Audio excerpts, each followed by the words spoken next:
horror beneath the bed. I never believed in ghosts. I laughed at horror movies. I rolled my eyes at so-called true ghost stories on the internet. I was the type of person who needed proof before believing in the supernatural. That was before I moved into apartment 306. Before I learned the truth. Before I realized that some things don't need you to believe in them to exist. It started with small things.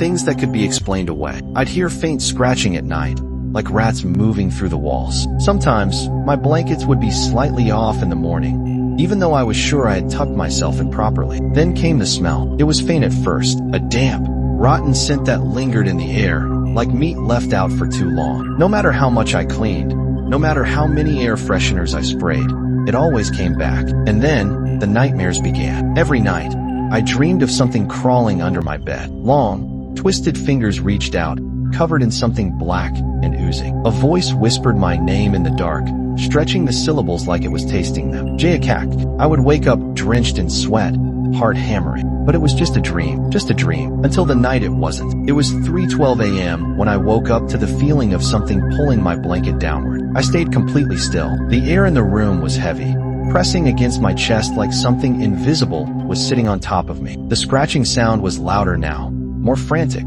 like something desperate. And then I heard it, breathing, slow, wet, rasping. It wasn't coming from the walls. It was coming from under the bed. I reached for my phone, my fingers shaking so badly that I almost dropped it. I turned on the flashlight, bracing myself as I leaned over the edge of the mattress. The moment the light hit the space beneath my bed, my stomach turned to ice. There was something there, a face, half decayed, skin stretched too tightly over bones, staring up at me with milky white eyes. Its lips were split into a grotesque smile, exposing blackened gums and jagged, yellow teeth. And then it moved. It crawled out from under the bed, slowly, unnaturally, its arms bending at impossible angles. Its nails scraped against the wooden floor, leaving behind deep gouges. The smell of rot was unbearable now, filling my nostrils, making me gag. It wasn't human. "You're awake," it whispered. The voice was inside my head, rattling my skull, sinking into my thoughts like poison. I couldn't move. I couldn't breathe. It reached toward me,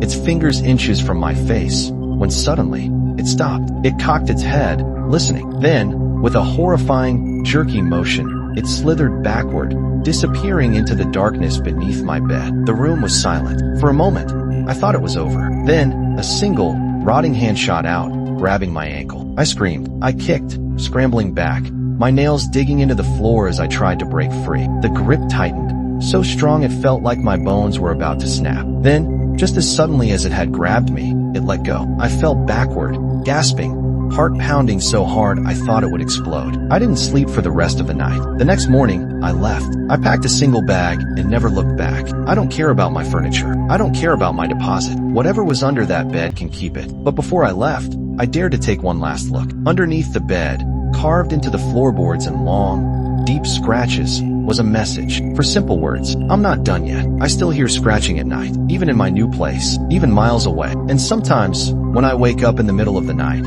my blankets are pulled just slightly out of place. I don't check under the bed anymore.